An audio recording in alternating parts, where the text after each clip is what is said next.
Bonsoir, monsieur le maire. Bonsoir à toutes et à tous. Monsieur Moutet. Présent. Monsieur Cabri. Madame Martedu. Monsieur Domas. Madame Leroy.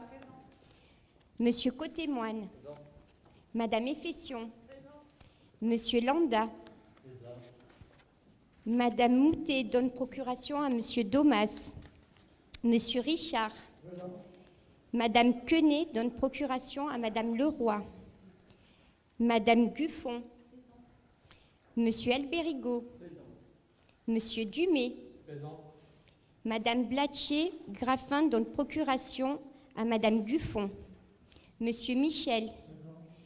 Madame Gauthier. Monsieur Kopp. Madame Luciani, je suis là. Monsieur Delvalle. Monsieur Déon donne procuration à monsieur Landa. Madame Sintès donne procuration à monsieur Cabri. Madame Papa donne procuration à madame Martedu. Monsieur Lupi. Madame Guenne, elle est absente, excusez. Madame Ferrard. Monsieur Papazian donne procuration à madame Ferrard. Madame Gagliardi donne procuration à monsieur Lupi. Monsieur Malfato donne procuration à madame Ambrogio. Madame Ambrogio. Madame Legon. Monsieur Chable donne procuration à madame Legon. Monsieur Basile. Absent. Il est absent. Merci Valérie. Donc je vous rappelle que le conseil municipal est filmé. Nous allons passer à la nomination d'un secrétaire de séance. Je vous propose Valérie Luciani. Y a-t-il d'autres propositions? On va passer au vote. Qui est pour? Unanimité. Je vous en remercie. Approbation du procès verbal de la séance du 23 décembre 2021. Y a-t-il des observations? Nous allons passer au vote. Qui est pour? Unanimité. Je vous remercie. Décision du maire. Valérie, s'il te plaît. Alors, 2021/31, convention de mise à disposition passée avec l'association Que le pestacle commence. que le spectacle commence. En fait, je n'ai pas mes lunettes, je les ai oubliées. Convention de mise à disposition passée avec l'association Club 2000. 2021/33, convention de mise à disposition passée avec l'association Fitness Attitude. Ouais, Fitness Attitude. J'ai oublié mes lunettes, je suis désolée, ça fait que de près, j'y vois pas trop. Convention de mise à disposition passée avec l'association Club Cuersois de gymnastique chinoise. Merci Valérie.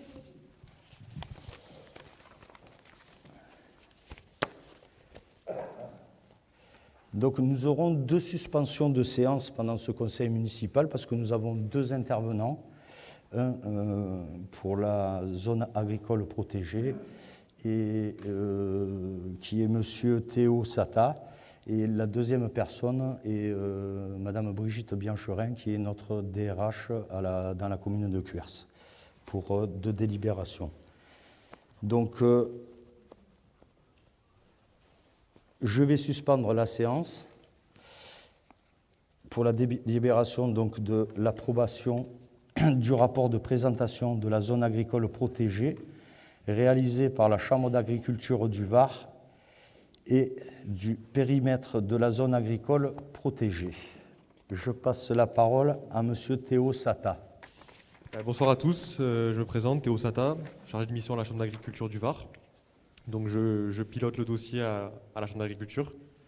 Nous accompagnons donc la commune de Cuers sur ce projet, donc du point de vue technique. Donc je vais vous présenter rapidement l'étude, un point sur l'étude où nous en sommes. Donc l'étude a commencé en 2021, en mars 2021.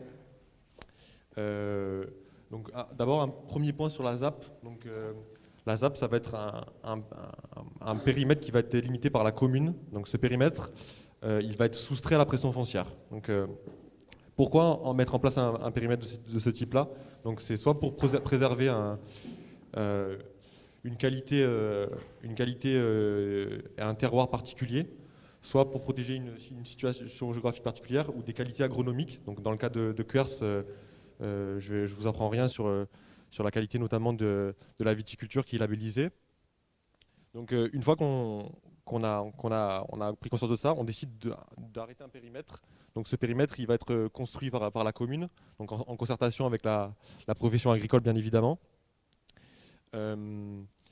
Donc cette ZAP, elle a été mise en place pour multiples raisons, donc, notamment la pression foncière qui est plaignante sur la commune, également pour lutter contre les friches. Donc on a pu, dans le cadre de l'étude et un diagnostic foncier, remarquer énormément de friches dans la plaine agricole, des friches qui pourraient être remises en culture par les exploitants. Il y a une vraie demande de développement pour les exploitants. Et l'idée, c'est vraiment d'agir à ce niveau-là et de lutter contre les friches. Et évidemment de préserver aussi le foncier agricole et l'identité de la commune liée à l'agriculture. Donc voilà, une première carte, j'espère que vous voyez, c'est peut-être un peu petit.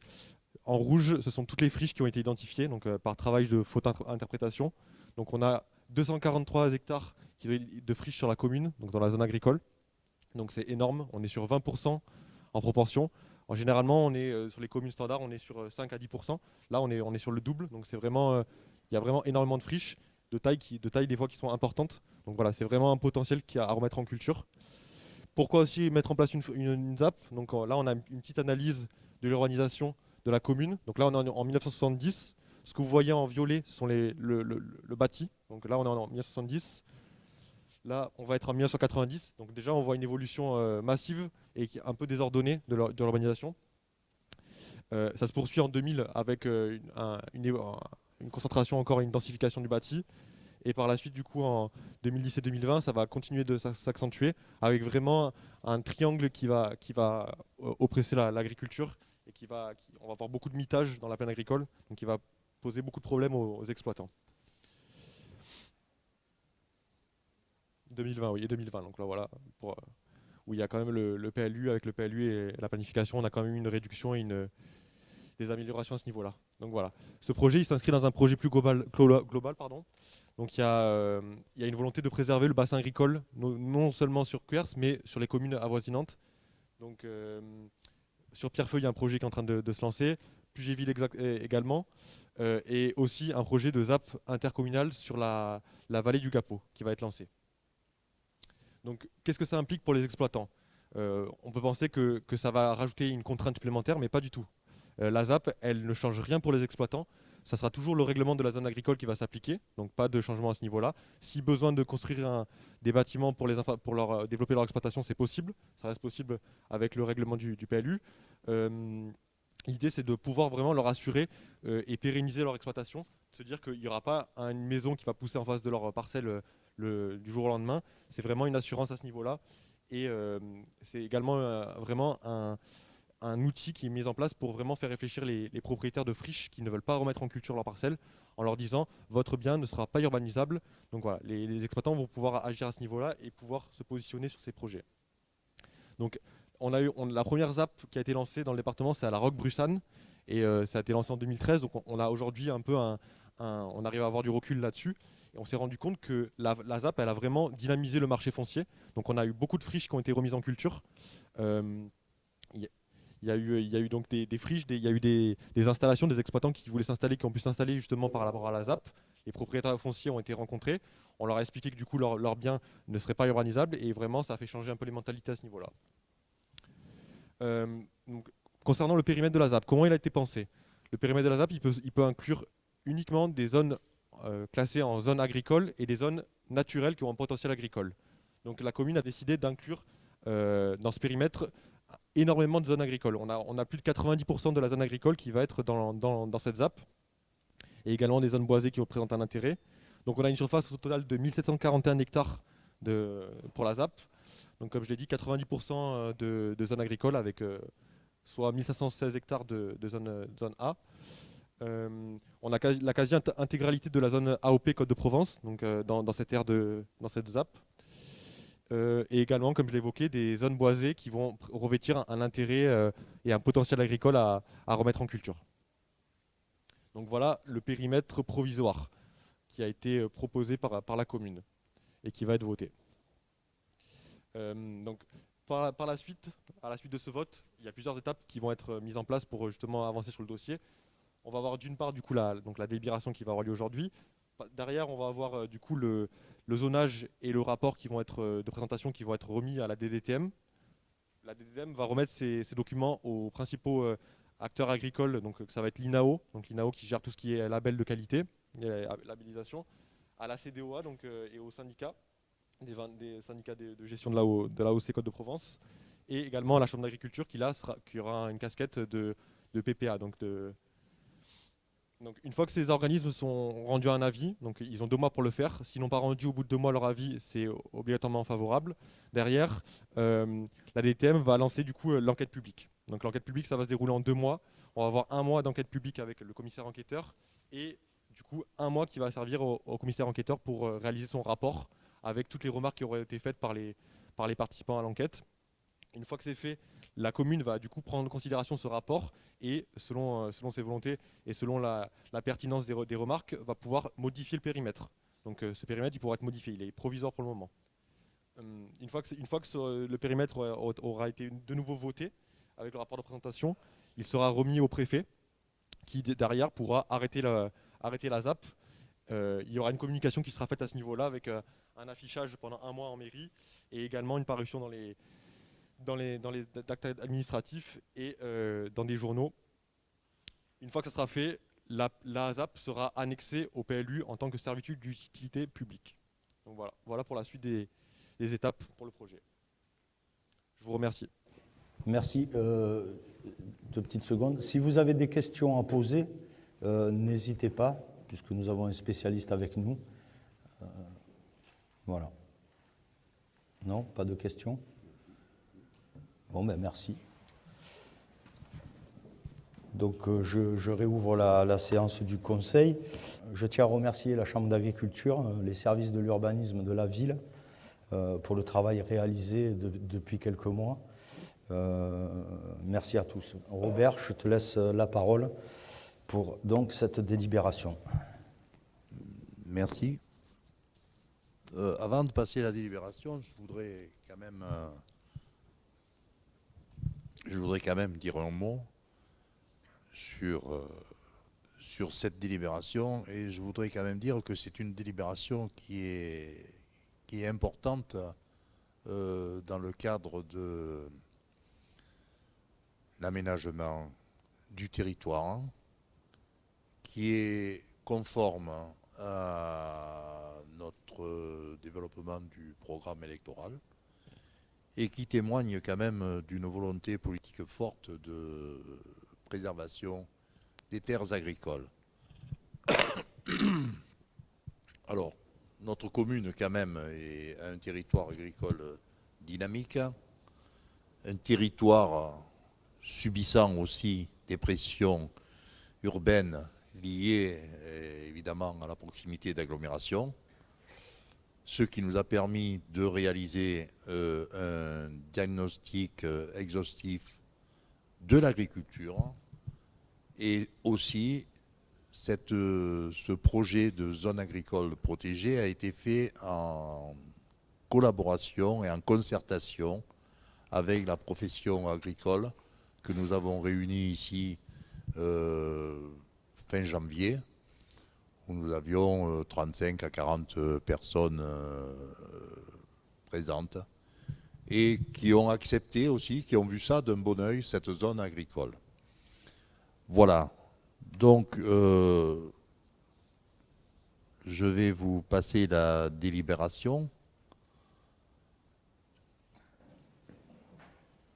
Considérant que la commune de Cuers dispose d'une réelle dynamique économique agricole qu'il convient de conforter et de pérenniser, que le document d'urbanisme existant PLU n'assure pas, du fait de son caractère évolutif et révisable, une protection des espaces agricoles sur une durée suffisamment longue au regard de l'activité agricole, que la ZAP permet de diriger la vocation agricole de cette zone en servitude d'utilité publique et que la Commission développement et aménagement du territoire des services techniques a été consultée le 20 janvier 2022.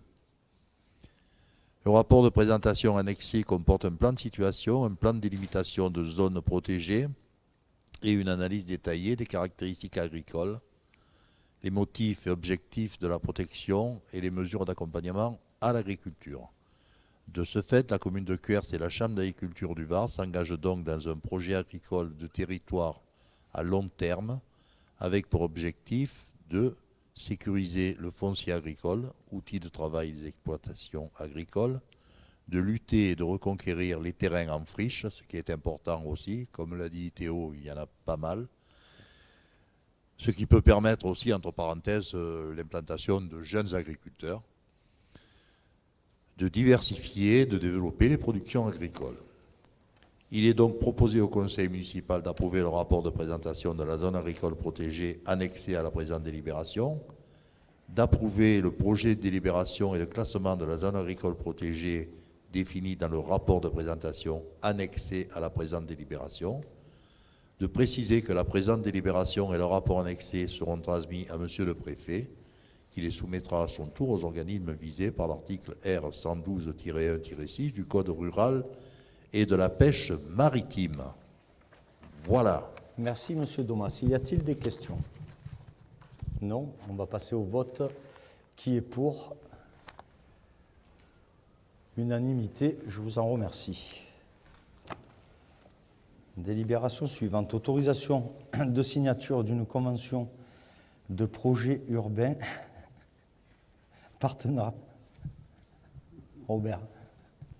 partenarial avec Mesdames Azoulay et Flores. Monsieur Robert Domas. Alors, bon, chaque conseil, on en a un. Hein. De quoi? De PUP, c'est ça? De PUP. Ouais. PUP. Donc, dans le cadre de l'opération 6 en zone UCA au quartier Saint-Martin-des-Prés, Mesdames Azoulay Sandy et Flores Jocelyne ont déposé en date du 21 décembre 2021 un permis de construire enregistré sous le numéro PC 083 049 21 C0088 sur la parcelle cadastrée A4 329 d'une contenance de 442 mètres carrés. Donc l'opération porte sur la réalisation d'une construction à usage d'habitation de 73 mètres carrés 98 de surface plancher. Donc, conformément à la délibération portant sur la création d'une PUP en date du 25 juin 2018, la commune s'est engagée à réaliser les travaux, les équipements publics rendus nécessaires par les projets de la construction sur le périmètre du PUP Allure zone UCA, quartier Saint-Martin-les-Prés. Donc le programme du PUP, je vous le dis chaque fois, je ne vais pas le répéter. Hein. Les participations, le coût total prévisionnel du programme des équipements publics rendus nécessaires par les opérations de construction édifiées dans le périmètre a été estimé à 736 470 € hors taxe. Et de ce fait, Mesdames Azoulay, Sandy et Flores Jocelyne ont une somme à payer de 8 973 € qu'elles verseront à la commune de Cuers, la fraction du coût des équipements prévus nécessaires aux besoins des futurs habitants usagers des constructions édifiées. Voilà. La convention prévoit les délais et les modalités de paiement suivants. Un premier versement de 4 486 € dès l'ouverture du chantier et un deuxième, même somme, un an après l'ouverture du chantier. Je vous propose donc d'autoriser Monsieur le maire à signer la convention PUP Allure avec Mesdames Azoulay, Sandy et Flores Jocelyne, si annexée pour un montant de participation des équipements de 8 973 € et d'affecter au budget principal et au budget annexe eau et assainissement les participations successives. Voilà. Merci, Monsieur Domas. Y a-t-il des questions? Merci. Qui est pour? Qui s'abstient? Et qui est contre? Plus personne. Dénomination de voie publique, Monsieur Robert Domas. À la demande de certains administrés, et ainsi pour faciliter l'intervention des différents intervenants sur la commune, il est nécessaire de procéder à la dénomination et à la numérotation métrique de l'impasse desservant les lotissements Le Giacomo et le Moulin du Paradou, situés dans le quartier Foin-de-Brouquier, dont l'accès se fait par le chemin des Guinguettes. Aussi, afin de respecter la doléance des administrés, le nom du moulin datant de 1788 lui sera attribué. Je vous propose donc de dénommer et numéroter, suivant la doléance des administrés en fonction du nom du moulin datant de 1788, l'impasse desservant les lotissements Le Giacomo et le Moulin du Paradou, situés dans le quartier Foin-de-Brouquier, dont l'accès se fait par le chemin des Guinguettes, impasse du Paradou.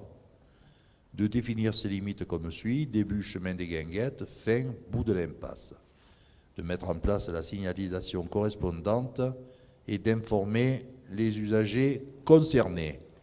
Voilà, on vous a mis le plan pour que vous puissiez vous repérer.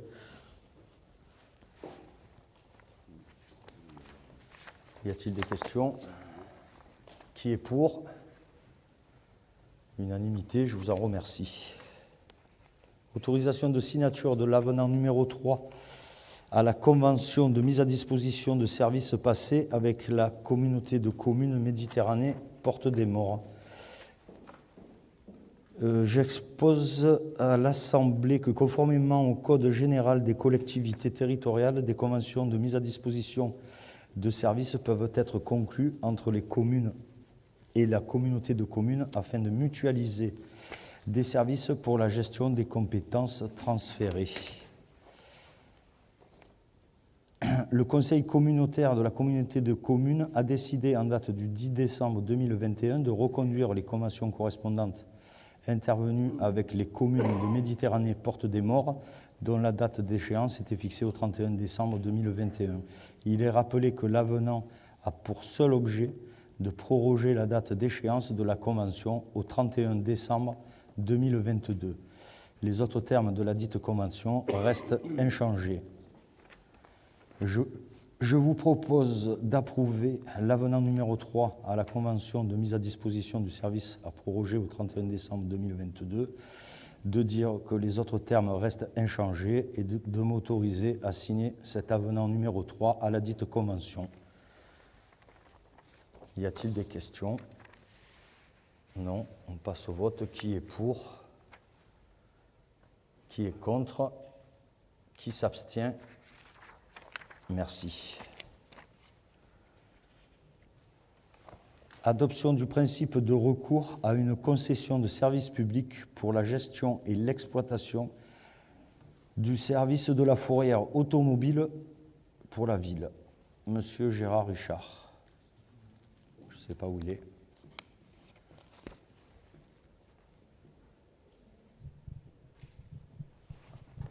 Bien. Avant toute chose, un petit historique. La fourrière municipale, avant, était une responsabilité de la mairie, mais depuis février 2021, la préfecture du Var a refusé la demande d'agrément fourrière des services de la ville. Ainsi, très rapidement, nous avons été obligés de passer une convention précaire tampon d'une durée d'1 année qui a été conclue avec la société SOS Dépannage Pignanté. Le présent contrat arrive à échéance au 1er juin 2022. Il convient de déterminer le principe de la gestion pour l'exploitation de la fourrière véhicule et de lancer une procédure adaptée aux missions suivantes.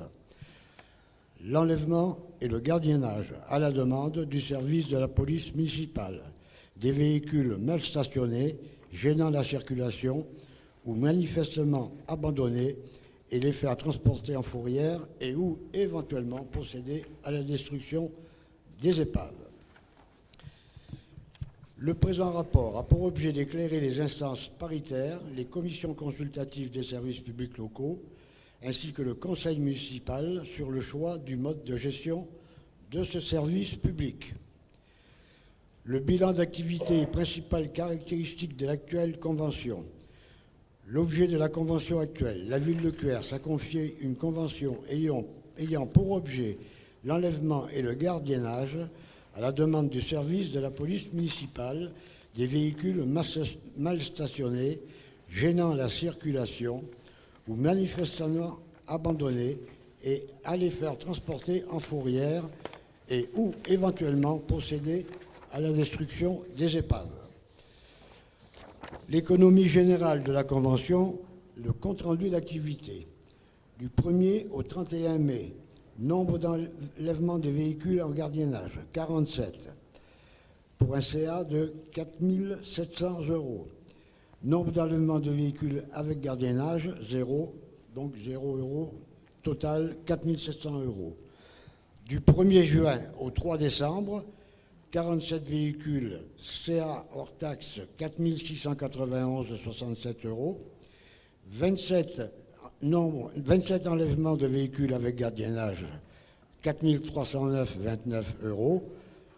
Donc un total de 9 096 €. Donc le total de ces deux opérations est de 13 796 €. Le chiffre d'affaires hors taxe relatif à l'enlèvement et le gardiennage pour la période du 1er janvier 2021 au 3 décembre 2021 s'élève donc à 3 796 €, comme j'ai dit tout à l'heure. Pour les agents de police municipale, le traitement administratif représente un volume de 40 heures pour la période du 1er janvier 2021 au 3 décembre 2021. Le personnel affecté est uniquement du personnel de la société SOS Pignanté. Là, on parle donc de la délégation du service public. Ils ont pour gérer une secrétaire et 3 agents d'intervention. La société dépannage Pignanté ayant plusieurs activités, son personnel n'est affecté que pour la partie de la présente prestation. Pour la période du 1er janvier 2021 au 3 décembre 2021, l'activité liée à la prestation pour la ville de Cuers a représenté 3 796 € de chiffre d'affaires hors taxe de la société SOS Dépannage Pignanté. Le choix de gestion. Les modes de gestion possibles. Le marché public. Il s'agit d'un contrat conclu à titre onéreux par un ou plusieurs acheteurs avec ou plusieurs opérateurs économiques pour répondre à leurs besoins en matière de travaux, fourniture de services, en contrepartie d'un prix ou tout équivalent. La gestion via un marché public est moins pertinente pour la collectivité car ce mode, contrairement à la concession, ne transfère pas les risques d'exploitation à son titulaire. Alors, la gestion en régie, cela consisterait dans l'exploitation directe par la collectivité des services publics, outre l'absence de transfert à tout risque d'exploitation, à un tiers de l'exposition directe de la collectivité aux aléas du marché. Ce mode de gestion présenterait également des inconvénients compte tenu de la nature de l'activité qui requiert notamment une souplesse de gestion, ouvert 7 jours sur 7 et 24 heures sur 24, et une véritable réactivité et technicité dans l'objectif d'assurer un niveau de service optimal. En outre, il faudrait que la collectivité puisse disposer de l'agrément gardien de fourrière et pour ce faire, elle devra se doter de moyens importants tels que des véhicules adaptés et des chauffeurs dédiés. La concession de services publics. Après l'examen des différents modes de gestion interne et externe de ce service public, il semble que de retenir un mode de gestion externalisé par voie de concession de services publics de type délégation de services publics soit le plus adapté. En effet, selon l'article L 1411-1 du CGCT, la collectivité territoriale, leurs groupements ou leurs établissements publics peuvent confier la gestion d'un service public dont elles ont la responsabilité à un ou plusieurs opérateurs économiques par une convention de délégation de services publics définie à l'article 1121.3 du Code de la commande publique, préparée, passée et exécutés conformément à la troisième partie de ce code. Les délégations de services publics relèvent de la catégorie des concessions définies à l'article du Code de la commande publique. Un contrat de concession est un contrat par lequel une ou plusieurs autorités concédantes soumises au présent Code confient l'exécution de travaux ou la gestion d'un service à un ou plusieurs opérateurs économiques à qui est transféré le risque lié à l'exploitation de l'ouvrage ou du service en contrepartie soit du droit d'exploiter l'ouvrage ou le service qui fait l'objet du contrat, soit de ce droit assorti d'un prix. La part de risque transférée au concessionnaire implique une réelle exposition aux aléas du marché, de sorte que toute perte potentielle supportée par le concessionnaire ne doit pas être purement théorique ou négligeable. Le concessionnaire assume le risque d'exploitation lorsque, dans les conditions d'exploitation normales, il n'est pas assuré d'amortir les investissements ou les coûts liés à l'exploitation de l'ouvrage ou du service qu'il a supporté. Ce type de contrat permet à la collectivité de transférer le risque d'exploitation et ses conséquences financières au contractant.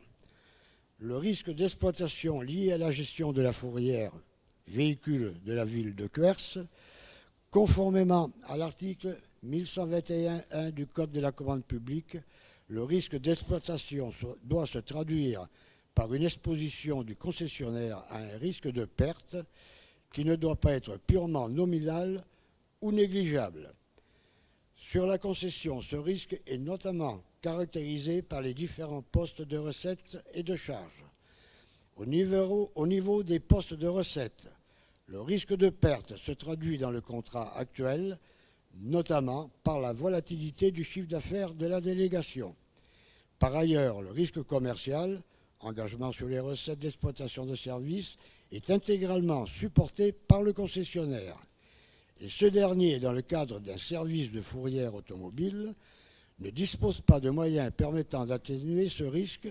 Le niveau des recettes est basé sur le nombre d'enlèvements demandés. Au niveau des postes de charge, le risque est lié au coût fixe que supporte le gestionnaire. Le risque est également lié aux éventuelles fluctuations des charges variables dont le coût ne varie pas toujours proportionnellement à l'activité, personnel, électricité, entretien et l'équipement. En conclusion, il convient de rappeler enfin que la gestion en concession ne se traduit pas par un démembrement du service public. La collectivité demeure l'autorité organisatrice du service. Elle conserve le contrôle, la définition du service et la politique tarifaire. Elle bénéficie par ailleurs d'importantes prérogatives et le concessionnaire doit produire chaque année, au 1er juin, à l'autorité délégante, un rapport comportant notamment les comptes retraçant la totalité des opérations afférentes à l'exécution de la concession de service public et une analyse de qualité du service. Sur ces bases, conformément aux dispositions de l'article L. 1411.1 et suivant la CGCT et au Code de la commande publique, au regard des contraintes d'exploitation de ce service, il apparaît que le montage juridique le plus à même de permettre d'aboutir aux résultats recherchés et que la commune confie à un concessionnaire la gestion de la fourrière automobile et le recours à une entreprise spécialisée bénéficiant de savoir-faire, de moyens adaptés et qui supporte les risques liés à l'exploitation du service. Cela semble pleinement justifié. Je vous remercie pour ces explications, Monsieur Richard. Elles sont complètes ? Ah oui, très complètes. Donc, on demande d'autoriser Monsieur le maire à mettre en œuvre les mesures de publicité et de mise à concurrence conformément à l'article L. 1411-1 et suivant du CGCT, ainsi que tous les actes de procédure nécessaires à la passation de la convention de délégation de services publics. Y a-t-il des questions ? Et d'autoriser Monsieur le maire à engager et signer tous les actes nécessaires pour le lancement de la procédure de délégation du service public et de gestion ET de l'exploitation de services de la fourrière automobile pour la ville et d'adopter le principe d'une concession portant sur la gestion et l'exploitation du service de la fourrière automobile pour la ville. Y a-t-il des questions? On va passer au vote. Qui est pour? Qui est contre? Merci. Il n'y a pas d'abstention. Allez. Approbation de la charte du bon usage des moyens informatiques et de télécommunications.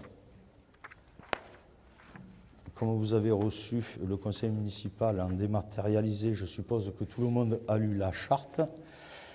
J'expose à l'Assemblée que la mairie de Cuers met en œuvre un système d'information et de communication nécessaire à l'exercice de ses missions, comprenant notamment un réseau informatique et téléphonique. Ce système permet à l'ensemble des agents de disposer de moyens de communication électronique et de ressources informatiques, informationnelles, numériques et technologiques et de les utiliser. Ces différents outils offrent également à leurs utilisateurs une couverture vers l'extérieur et se révèlent être des vecteurs de modernisation de la mairie de Cuers et du service public si leur utilisation est faite à bon escient et dans le respect des usages de la législation en vigueur. À l'inverse, une mauvaise utilisation de ces outils peut engendrer des risques d'atteinte à la confidentialité, à la disponibilité et à l'intégrité de l'information et par conséquent du système d'information. Celle-ci peut avoir des conséquences graves de nature à engager la responsabilité civile et ou pénale de l'utilisateur ainsi que celle de l'établissement. La mairie était dotée d'une charte depuis 2015, mais au regard des évolutions fonctionnelles et réglementaires, notamment concernant le traitement des données à caractère personnel et à la libre circulation de ces données, il convient donc de la mettre à jour. Cette charte présente les règles d'usage et de sécurité pour les outils informatiques, numériques et de communication mis à disposition des agents de la mairie. La présente charte, validée par le comité technique en date du 13 décembre 2021, s'inscrit dans une démarche d'information, de sensibilisation et de responsabilisation des utilisateurs des moyens de communication électronique et du système d'information de la mairie de Cuers. Il est proposé au conseil municipal d'adopter la charte de bon usage des moyens informatiques et de télécommunications telle qu'elle est présentée en annexe, de communiquer cette charte à tout utilisateur et prestataire des ressources et matériels informatiques, numériques et de communication mis à disposition par la mairie de Cuers. Y a-t-il des questions? On va passer au vote. Qui est pour? Unanimité, je vous en remercie. Considérant le contingent mensuel d'heures supplémentaires peut être dépassé lors de circonstances exceptionnelles, l'avis de la commission administration générale, ressources humaines et communication en date du 18 janvier 2022. J'expose et j'informe l'Assemblée que conformément à l'article du décret numéro 2002-60 du 14 janvier 2002 relatif aux indemnités horaires pour travaux supplémentaires, l'organisation de manifestations communales et des élections présidentielles et législatives prévues en 2022 justifie le dépassement du contingent mensuel des 25 heures, s'agissant de circonstances exceptionnelles. Il précise que sont concernés les agents titulaires, stagiaires ou non titulaires suivants: filière administrative, cadre d'emploi des adjoints administratifs, cadre d'emploi des rédacteurs; filière technique, cadre d'emploi des adjoints techniques, cadre d'emploi des agents de maîtrise, cadre d'emploi des techniciens; filière police municipale, cadre d'emploi des agents de police municipale; filière sociale, cadre d'emploi des agents territoriaux spécialisés des écoles matérielles; filière animation, cadre d'emploi des adjoints d'animation; filiales culturelles, cadre d'emploi des adjoints du patrimoine, cadre d'emploi des assistants de conservation du patrimoine. Donc, je ne vais pas tout vous lire parce que sinon on va y passer la soirée. Vous voulez que je vous lise tout, madame? Donc ça concerne, comme vous le savez tous, 25 heures d'heures supplémentaires et elles vont être dépassées. Elles sont dépassées l'été par nos services techniques, par la police municipale dans le cadre des manifestations. Et là, de plus, nous avons des élections municipales. Donc des élections municipales, pardon, présidentielles et organisées par la mairie, oui, tout à fait. Donc je vais aller directement. Il est proposé au conseil municipal d'approuver le principe de dépassement du contingent mensuel des heures supplémentaires pour les agents concernés au regard des missions nécessaires à la bonne organisation des manifestations suivantes. Manifestations communales pour la période de juin à septembre 2022, élections présidentielles et législatives prévues en 2022. D'autoriser M. le maire à signer les actes administratifs individuels correspondants, que les crédits nécessaires sont inscrits au chapitre 012, charges de personnel, M. Cabri, du budget communal. Y a-t-il des questions? Non? Qui est pour? Merci. Je crois qu'il va falloir que je fasse réajuster mes lunettes aussi. Modification de la mise en œuvre des astreintes et des interventions. Pardon?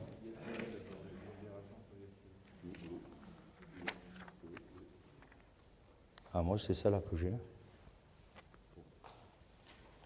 Ah non, pardon, oui, elle était dessous. Mise en œuvre de l'indemnité forfaitaire complémentaire pour les élections. Donc, c'est un petit peu la même chose que tout à l'heure.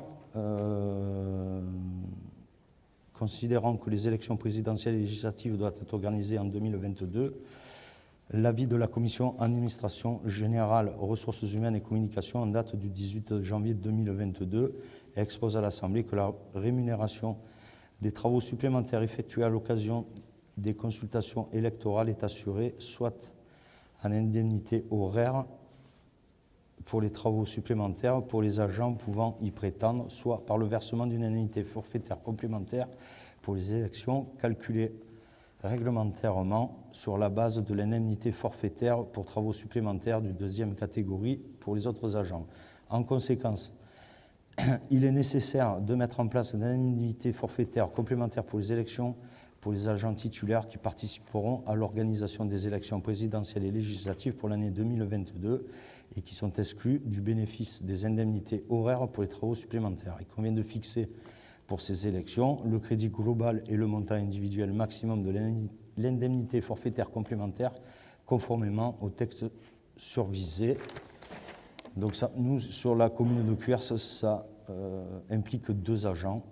L'enveloppe de l'IFCE est calculée par conséquence au montant mensuel de l'indemnité forfaitaire des travaux supplémentaires de deuxième catégorie associée d'un coefficient de 8. L'indemnité complémentaire est allouée dans la double limite d'un crédit global et d'un montant individuel maximum. Le principe de parité avec les agents de l'État susceptibles de recevoir une indemnité pour des travaux supplémentaires à l'occasion des élections politiques sera respecté.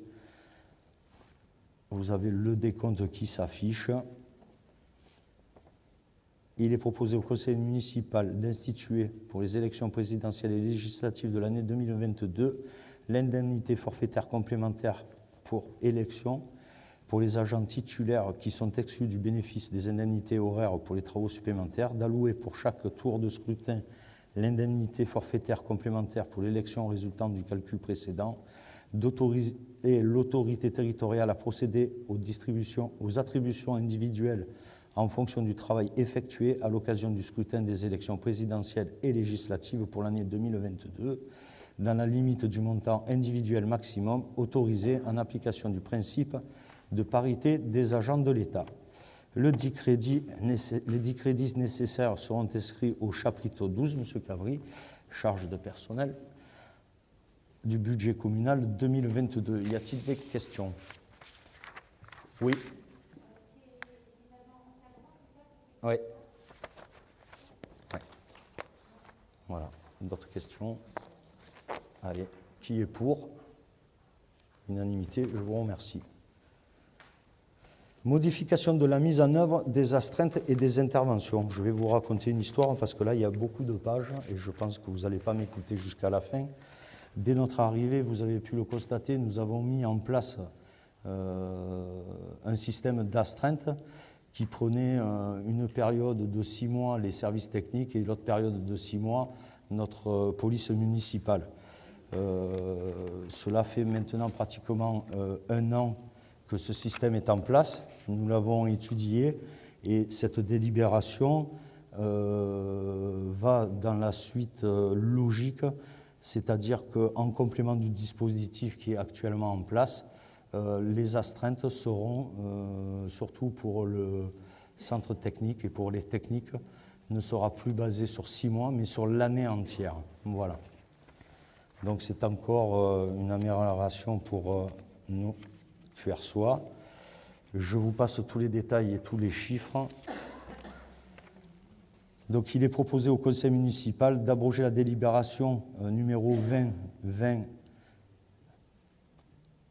20-20-12-06 du 17 décembre 2020 relative à la mise en place des indemnités d'astreinte et d'intervention, de modifier le régime des astreintes dans la collectivité selon les modalités exposées ci-dessus, conformément aux dispositions législatives et réglementaires, d'autoriser M. le maire à signer les arrêtés individuels dans le respect des conditions susvisées. Dit que le crédit nécessaire sont inscrits au chapitre 12 du budget communal 2022 et suivant. Y a-t-il des questions? Non, on va passer au vote. Qui est pour? Qui est contre? Qui s'abstient? Merci. Donc là, nous avons un petit débat à faire, débat sur la protection sociale et complémentaire. Donc pour la deuxième fois de la soirée, je vais suspendre la séance et Madame Brigitte Biancherin va prendre la parole. Elle nous a fait un petit PowerPoint pour vous expliquer un petit peu ce débat et ce qui se fait actuellement avec nos syndicats et ce qui est préconisé par le gouvernement. Alors, la protection sociale complémentaire s'inscrit dans le cadre juridique de l'ordonnance du 17 février 2021, qui a donc modifié les obligations des employeurs publics en matière de protection sociale complémentaire et qui va donc obliger les collectivités territoriales à participer au financement à la fois de la complémentaire santé et de la complémentaire prévoyance par rapport aux agents. Donc dans ce cadre juridique, des obligations vont s'imposer à la collectivité, notamment par rapport à l'organisation de débats, dans lequel il faudra donc échanger sur les garanties qui seront accordées aux agents en matière de protection sociale complémentaire. Donc 2 dates s'imposent aux collectivités. Il y a la première date est la date butoir du 18 février 2022, c'est-à-dire 1 an après la promulgation de l'ordonnance. Il convient d'échanger sur ce dispositif.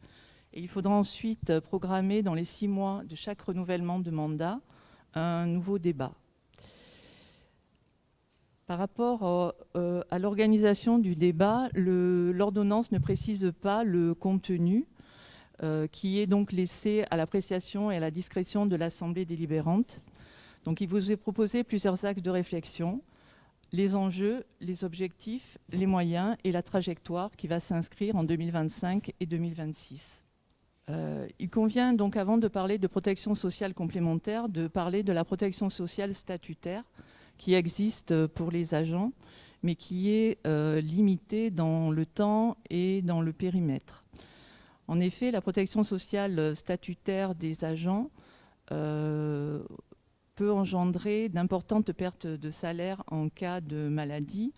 On peut donner comme exemple par rapport aux fonctionnaires qui sont affiliés à la CNRACL. Donc, trois exemples. La maladie ordinaire, ils n'auront un maintien de salaire que pendant 3 mois. Dans le cadre d'une longue maladie, ils n'auront un maintien de salaire que pendant 1 an. Et la longue durée, ils n'auront un maintien de salaire que pendant 3 ans.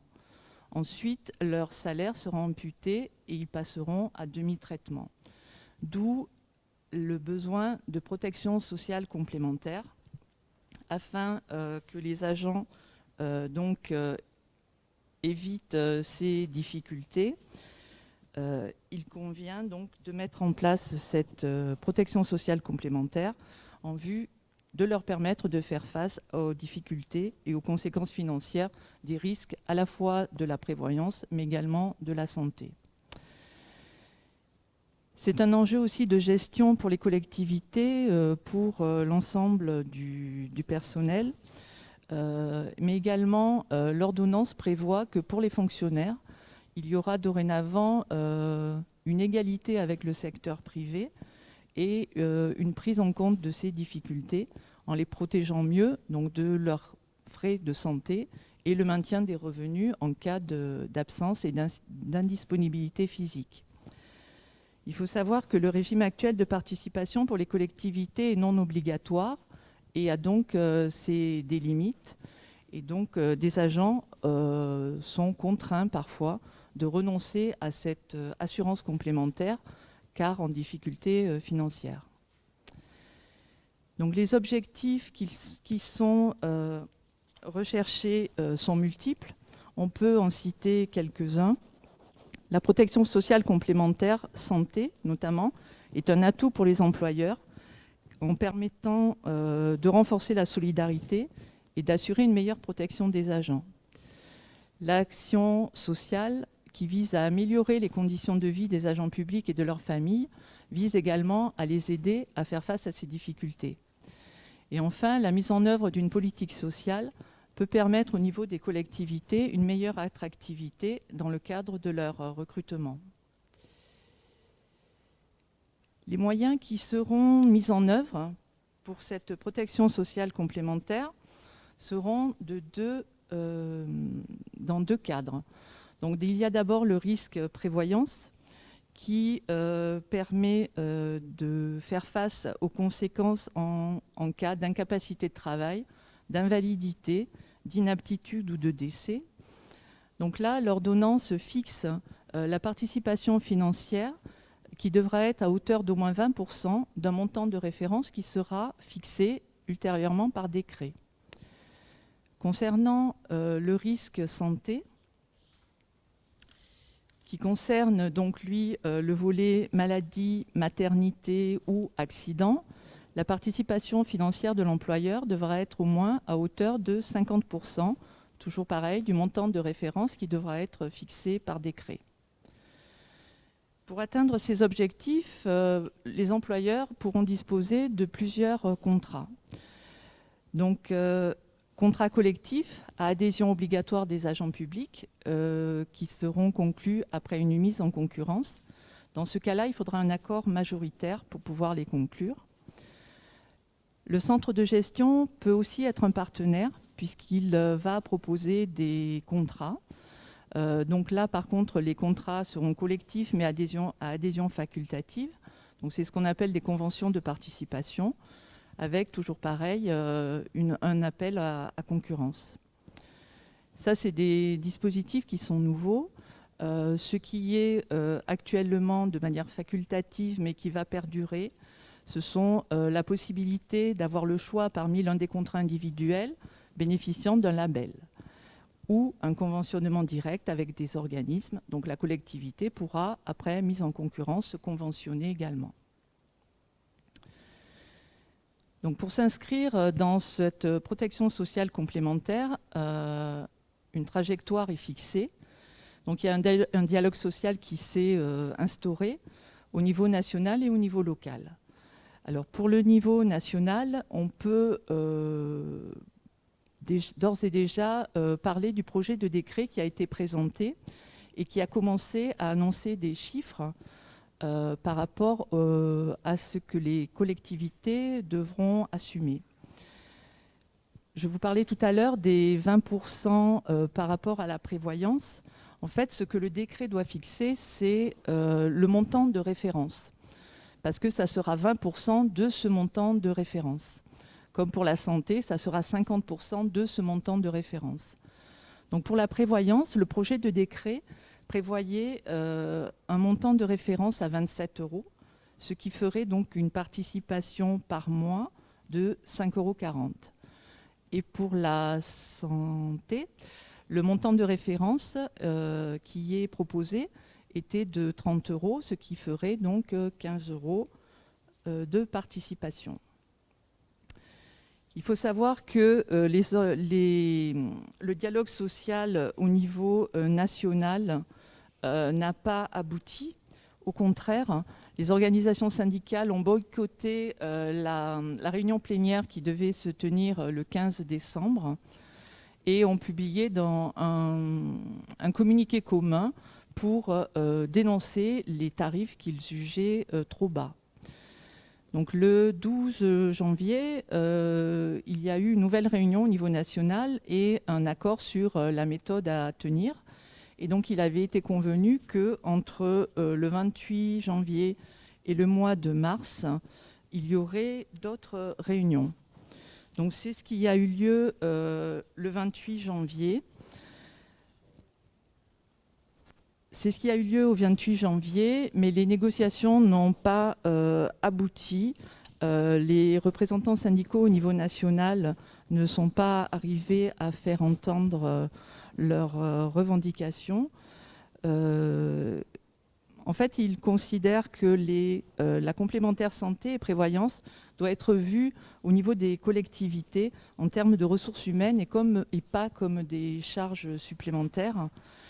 Et ce qui leur a été avancé au niveau des employeurs, c'est que les employeurs ont des contraintes budgétaires et ne peuvent pas aller au-delà de certaines limites. Donc, ce qui est proposé au niveau national, c'est de communiquer un montant minimal qui ne serait pas trop élevé afin de permettre que la négociation s'inscrive au niveau local en fonction des moyens de chaque collectivité. Donc la réunion du 28 janvier n'a pas abouti et il est prévu une nouvelle étape au niveau national le 16 février. Alors, au niveau local, des négociations ont été aussi engagées, des échanges avec les représentants du personnel ont eu lieu le 13 décembre et le 24 janvier. Sur les dispositions de l'ordonnance concernant la protection sociale complémentaire.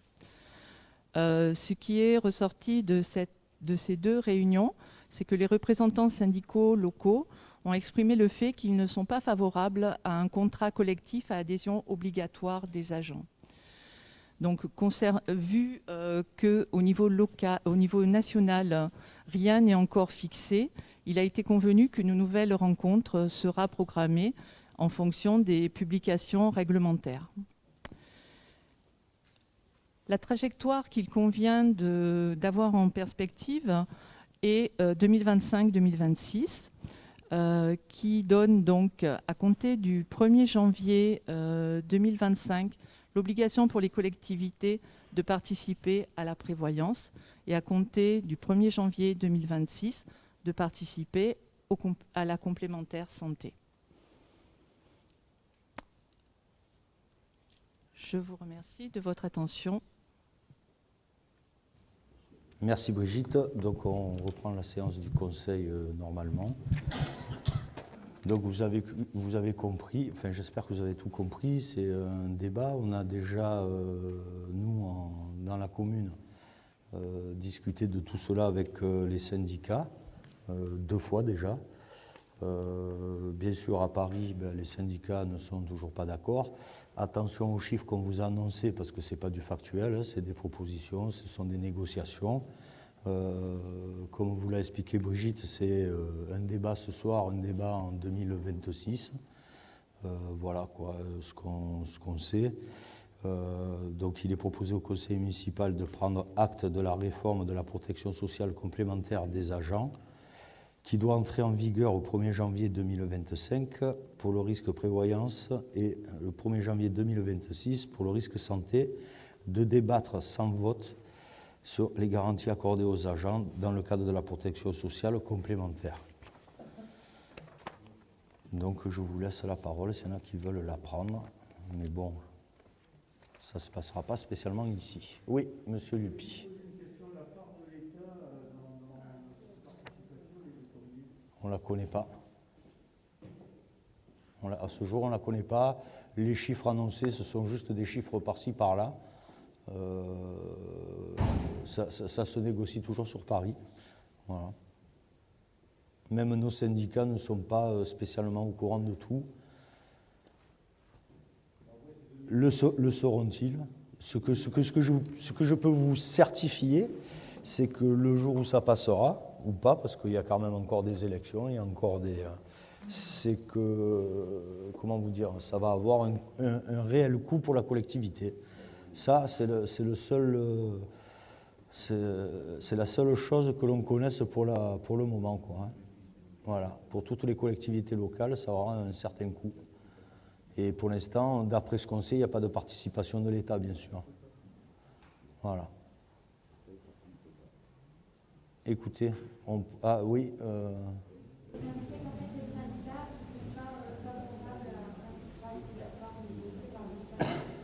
Les syndicats ne sont quoi pas?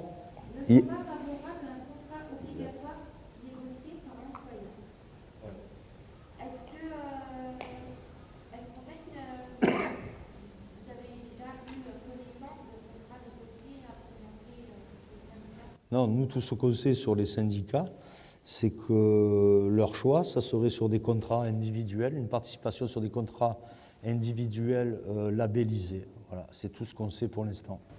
En fait, les contrats de groupe, en fait, sont souvent plus intéressants pour les agents que les contrats individuels. Nous, pour l'instant, c'est ce que les agents, enfin, nos syndicats nous ont dit. Ils sont plus favorables à ça. Ils en ont discuté avec leurs adhérents. Voilà. On peut vous communiquer que ce qu'ils nous ont dit, puisque sur les autres parties, sur le CDG, ils ne sont pas spécialement d'accord. Pour eux, ils partiraient sur leur propre contrat, bien sûr avec des assurances labellisées, parce que sinon ça ne pourra pas fonctionner.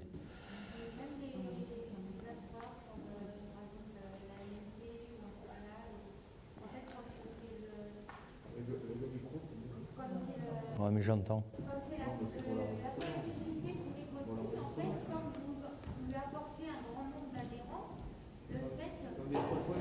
Non, mais je suis d'accord avec vous, mais c'est pas nous qu'on va leur apporter un grand nombre d'adhérents, c'est l'État qui va nous dire vous allez faire ci, vous allez faire ça, vous allez faire là.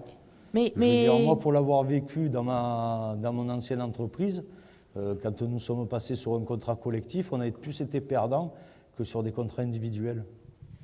oui, peut-être, mais en fait, dans la territoriale, je sais qu'il y a certaines mutuelles qui sont très bien placées parce que, bon, personnellement, j'ai travaillé en DRH dans les collectivités et il y a certains contrats qui peuvent être plus intéressants pour les employés que des contrats labellisés et des contrats qui peuvent être aussi proposés par ces mêmes mutuelles qui proposent des contrats individuels labellisés et qui peuvent être plus intéressants pour les employés. Par contre, d'après fait. ce que je sais, il y a beaucoup d'adhérents qui partent de la MMT chez vous et qui trouvent des contrats individuels labellisés beaucoup plus intéressants que la MMT et même que la Mutex.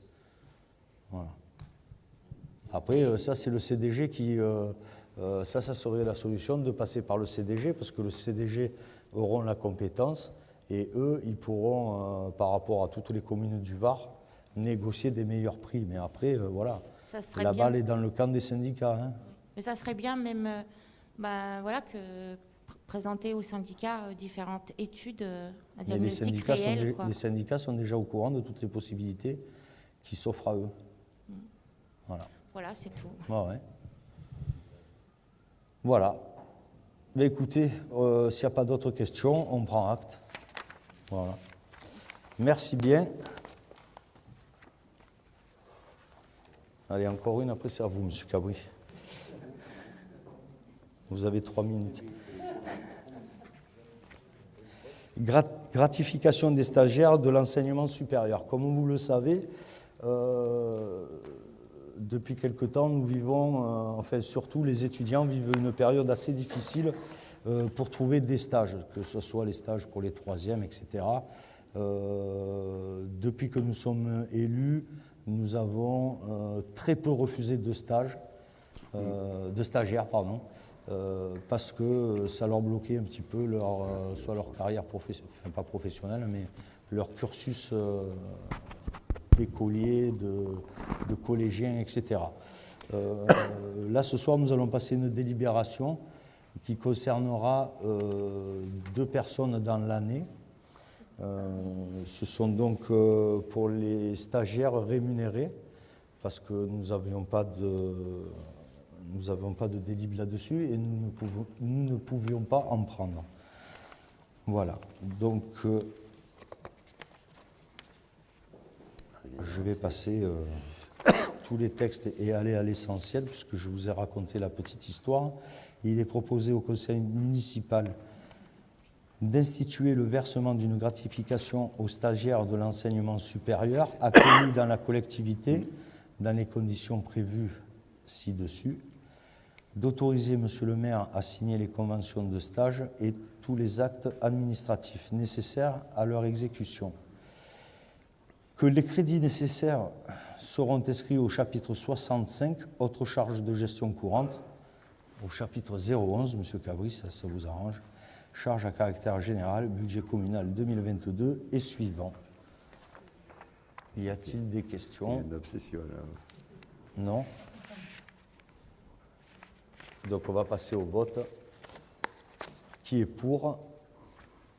Unanimité. Je vous remercie pour ces jeunes qui en ont bien besoin dans cette période assez difficile.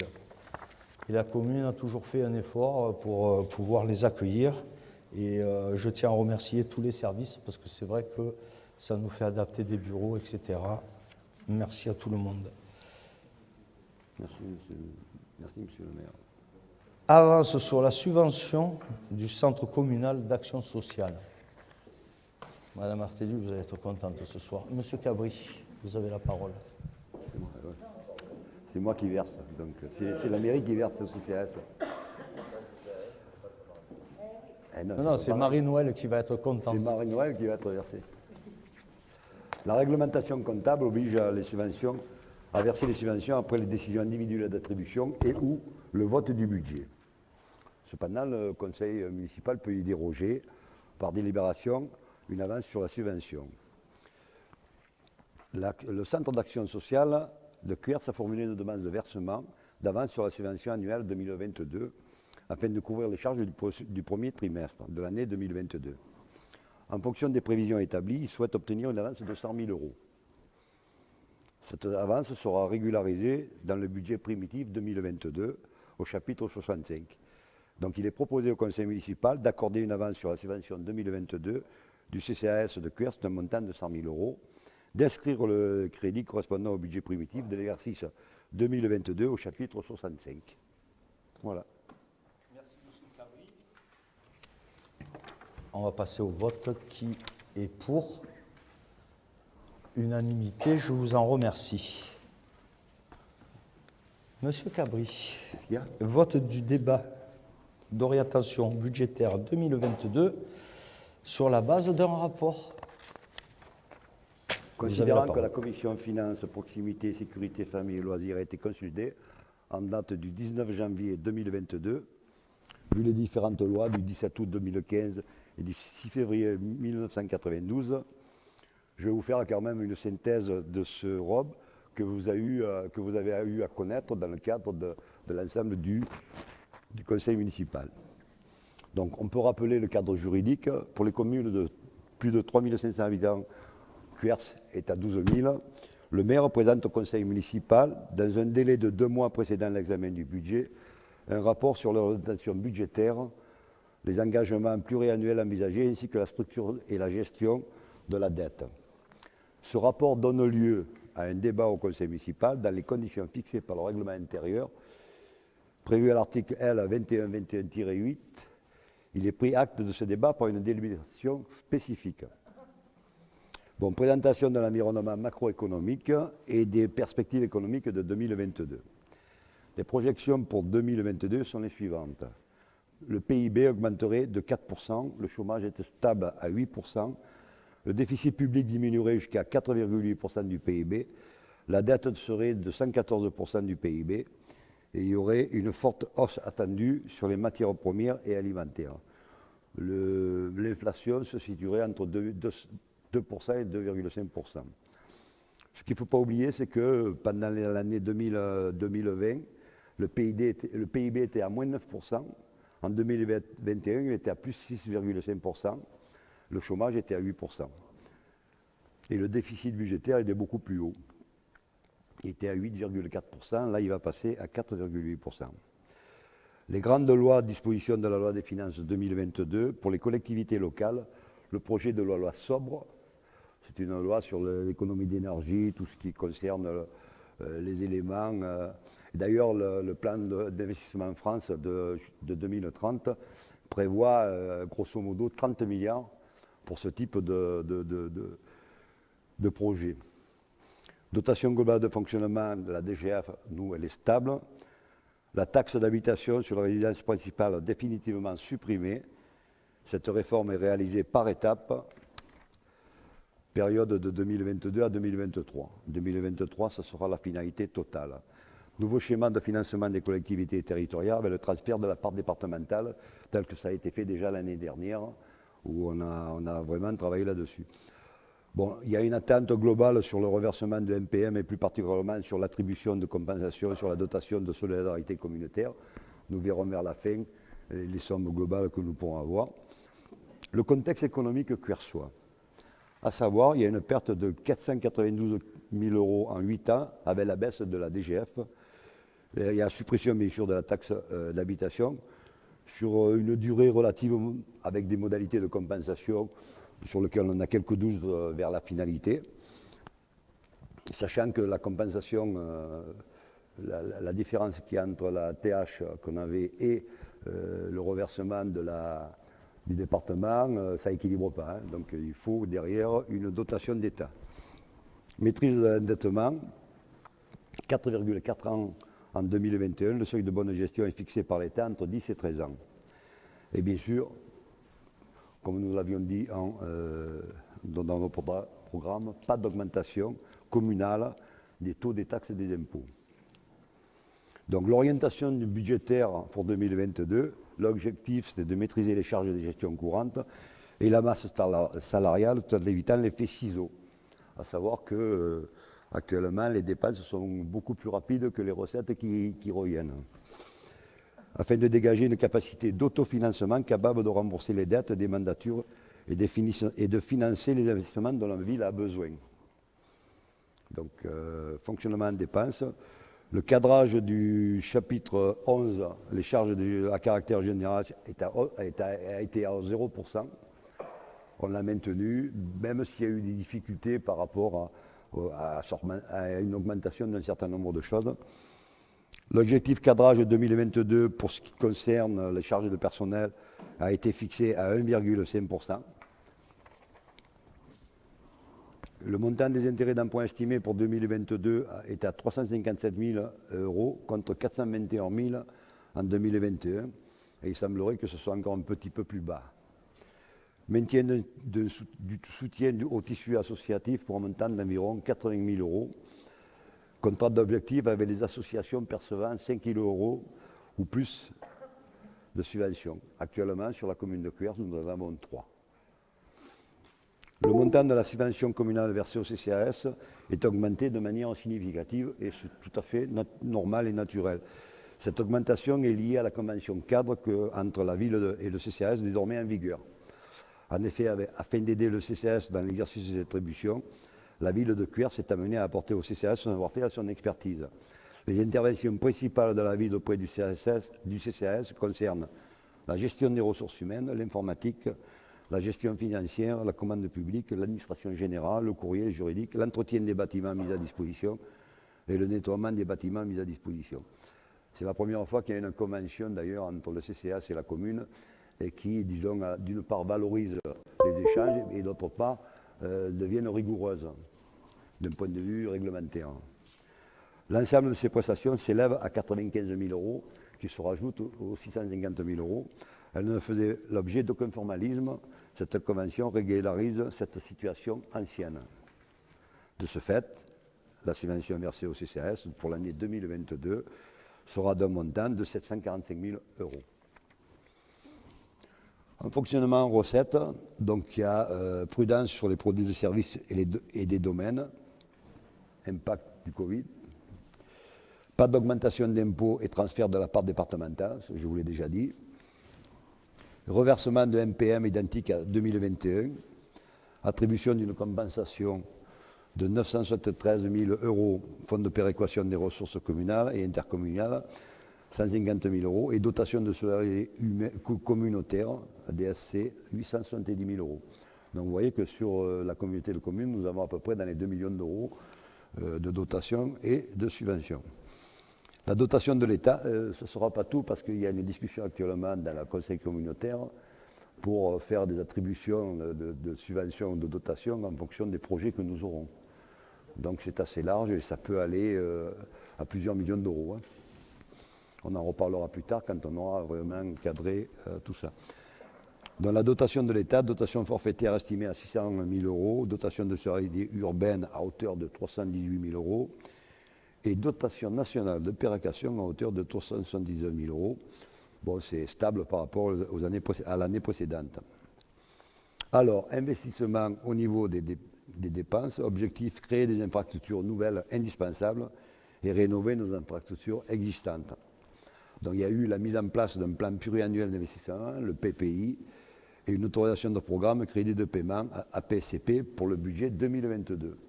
Donc on verra au niveau du budget 2022 comment ça s'articule. Et c'est sur au moins minimum 3 ans. Détail des opérations disponibles, diapositives, à savoir les travaux d'entretien bâtiments et voiries avec un montant d'environ 4 millions d'euros cette année, affectés pour 2022 sur les travaux de rénovation des bâtiments et de la voirie. Outre cet effort, le programme d'équipement 2022 intégrera notamment les projets suivants. Poursuite de l'opération de rénovation d'extension du groupe scolaire Jean Jaurès. Actuellement, nous en sommes dans le cadre du MO, la maîtrise d'œuvre. On est en train de finir le lancement. Donc c'est de l'ordre de plus de 9 millions d'euros, dont 250 000 euros pour cette année. Poursuite de l'opération de rénovation de l'éclairage public, de l'ordre de 3 millions d'euros, dont 400 000 euros pour l'année 2022. Poursuite de l'opération entrée de ville, 525 000 euros, dont 150 000 euros pour 2022. Travaux ADAP pour 20 kg euros pour 2022. Restructuration du complexe sportif Roquefort pour 1 900 000 euros, dont 100 000 euros pour cette année, dans le cadre du passage la passation aussi de la maîtrise d'œuvre. Rénovation des terrains de tennis, 160 000 euros sur 4 ans, donc 40 000 euros cette année pour 2022. Aménagement autour de la gare, parking, arrêt de bus sécurisé et un petit skatepark estimé à l'ensemble à 500 000 euros, dont 210 000 euros cette année pour 2022. Ensuite, on fait dans la foulée lancement des études pour la rénovation de l'église. Il y a 50 000 euros pour cette année pour faire l'étude.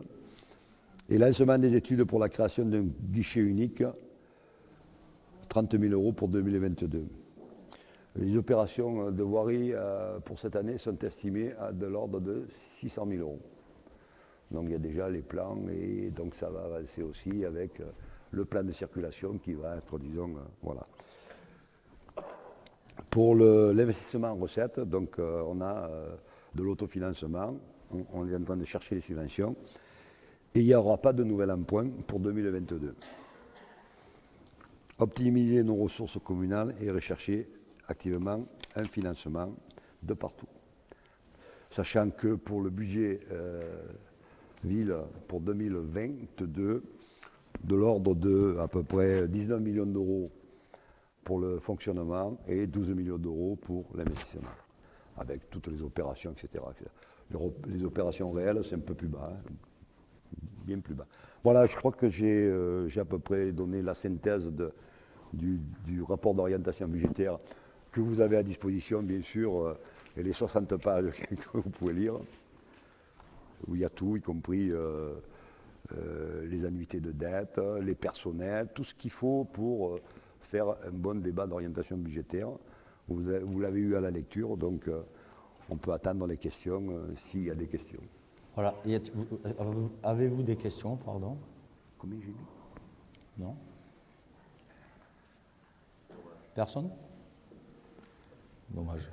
Ouais. Donc on prend acte du débat, hein, c'est ça, et on approuve sur la base du débat. Je te laisse.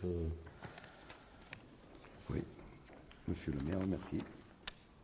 Voilà. Il est proposé au conseil municipal de débattre, de prendre acte du débat d'orientation budgétaire 2022, d'approuver le débat d'orientation budgétaire sur la base du rapport présenté.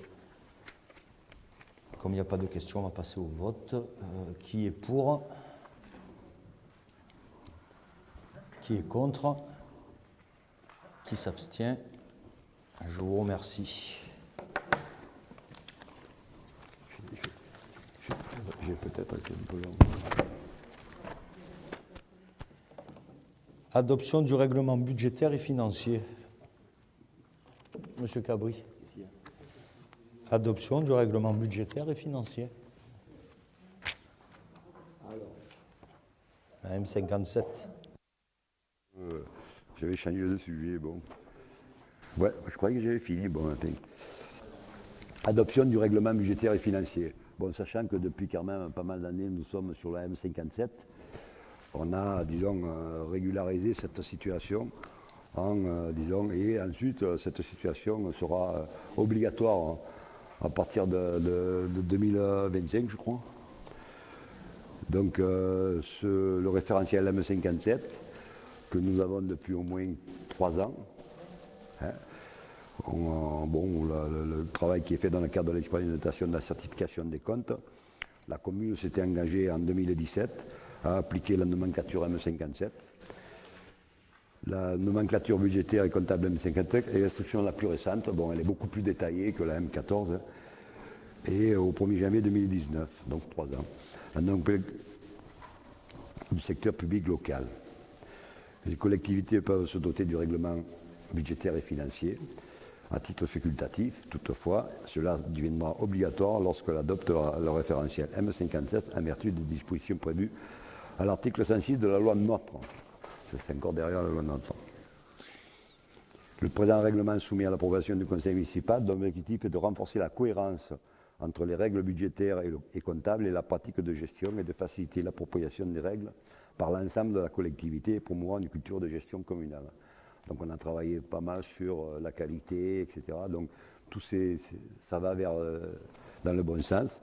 Et donc il est proposé au conseil municipal d'adopter le règlement budgétaire qui est à disposition pour la durée de la mandature et d'autoriser d'une manière générale monsieur le maire à prendre toutes les mesures et à signer tous les actes nécessaires à l'exécution de la délibération. Voilà. Elle est beaucoup plus détaillée, la M57, que elle est beaucoup plus rigoureuse. C'est très intéressant. Je vous conseille de la lire. Voilà, c'est fini. Merci, monsieur Cabri. Des questions? Nous allons passer au vote. Qui est pour? Qui est contre? Et qui s'abstient? Merci bien. Alors là, je pense que dans le titre, j'ai lu la délibération. Madame Leroy. Approbation et autorisation de signature d'une convention de partenariat avec la direction des services départementaux de l'éducation nationale pour la mise en place d'un espace numérique de travail et pour la sécurisation du traitement des données à caractère personnel portant sur le déploiement d'un espace numérique de travail pour les élèves des écoles de la commune. Je pense que la délibération est dans le titre. Madame Leroy. J'expose. On m'entend ? Oui. J'expose à l'Assemblée que la loi d'orientation et de programmation pour la refondation de l'école de la République renforce la place du numérique au sein du système éducatif. Dans ce contexte, la ville accélère le déploiement du numérique visant à mettre en place des projets numériques et partager une culture commune entre les classes. Il s'agit de proposer aux élèves un environnement connecté dans lequel ils pourront s'épanouir et se former dans les meilleures conditions. L'espace numérique de travail mis à disposition des écoles primaires permet aux parents de rester connectés aux actualités et de favoriser pour les élèves le développement des compétences numériques et la diversification des usages pédagogiques du numérique. Il est donc proposé au Conseil d'autoriser Monsieur le maire à signer les conventions de partenariat avec la Direction des services départementaux de l'Éducation nationale du Var pour la mise en place d'un espace numérique de travail et pour la sécurisation du traitement des données à caractère personnel portant sur le déploiement d'un espace numérique de travail pour les élèves des écoles de la commune. D'autoriser Monsieur le maire à signer tout document nécessaire à la mise en œuvre de cette convention. Merci Madame Leroy. Donc, comme vous le savez, l'éducation est une priorité pendant ce mandat. Nous continuons quand même ce qui avait été un petit peu commencé par l'ancienne municipalité. Et je remercie aussi, je suis dans les remerciements ce soir tout le monde, parce que l'ENT n'est pas encore mise en place dans toutes les communes. Et j'ai eu les félicitations de plusieurs communes pour le travail effectué là-dessus. Donc merci au service, merci Madame Leroy. Y a-t-il des questions? Non, nous allons passer au vote. Qui est pour? Unanimité, je vous en remercie. Allez, une petite dernière, Madame Leroy. Approbation et autorisation de signature d'une convention territoriale globale de services aux familles passée entre la CAF du Var et la commune pour la période 2022 à 2025.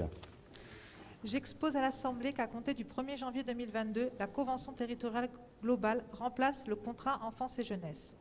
Dans le cadre d'une démarche mise en place au niveau national, la branche famille de la CAF organise progressivement ses interventions à l'échelle de territoires plus larges que celui des communes.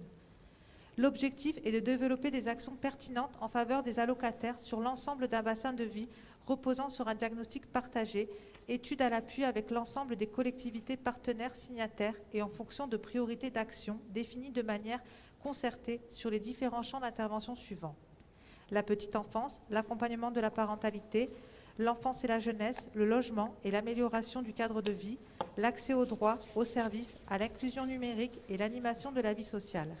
L'ensemble des engagements de la CAF et des collectivités partenaires sur ces domaines est regroupé dans un document unique, la Convention territoriale globale CTG. Pour la commune de Cuers, la CTG est mise en place à l'échelle du territoire et de la communauté de communes Méditerranée Porte des Morts pour la période allant du 1er janvier 2022 au 31 décembre 2025. Les signataires, outre la CAF, sont les collectivités disposant de compétences sur les différents champs couverts par la CTG, notamment en matière de politique pour la jeunesse: Bornes-les-Mimosas, Colobrières, la Lande-les-Morts, le Lavandou et Pierrefeu-du-Var. En mobilisant l'ensemble des ressources du territoire, la CTG renforce les coopérations et contribue ainsi à une plus grande efficacité et complémentarité d'intervention, en identifiant les besoins prioritaires du territoire, en définissant les champs d'intervention à privilégier au regard de l'écart offre-besoin et les actions concrètes à mettre en œuvre, en optimisant l'offre existante ou à développer sur la base d'un plan d'action concerté, piloté par la CAF et les communes signataires. La ville souhaite s'inscrire dans cette dynamique et cette démarche. Il est donc proposé au conseil municipal d'approuver la démarche partenariale intitulée Convention territoriale globale à passer avec la CAF du Var et les autres collectivités partenaires et d'autoriser Monsieur le maire à signer tout document nécessaire à la mise en œuvre de cette convention. Merci Madame Leroy.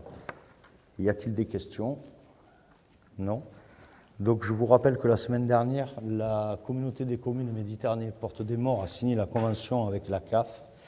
Nous recevons, nous, la commune de Cuers, le 22 février, nous allons, à la CAF, avec mes services et moi-même, signer certainement des conventions parce qu'il y a aussi des subventions à aller chercher pour tous les investissements qui ont rapport avec l'enfance. Et ça a rarement été fait sur notre commune puisqu'il n'y avait plus de lien entre certains organismes et la CAF. Et nous avons aussi, avec la CAF, beaucoup de travail à mettre en place pour et l'éducation et pour le service petite enfance. Voilà. Donc nous allons passer au vote. Qui s'abstient? qui est pour unanimité. Je vous en remercie. Je vous rappelle que le prochain conseil municipal est le 24 février à 18 h dans cette salle. Sur ce, je vous souhaite une très bonne soirée et je déclare le conseil municipal clos. Et la séance est levée.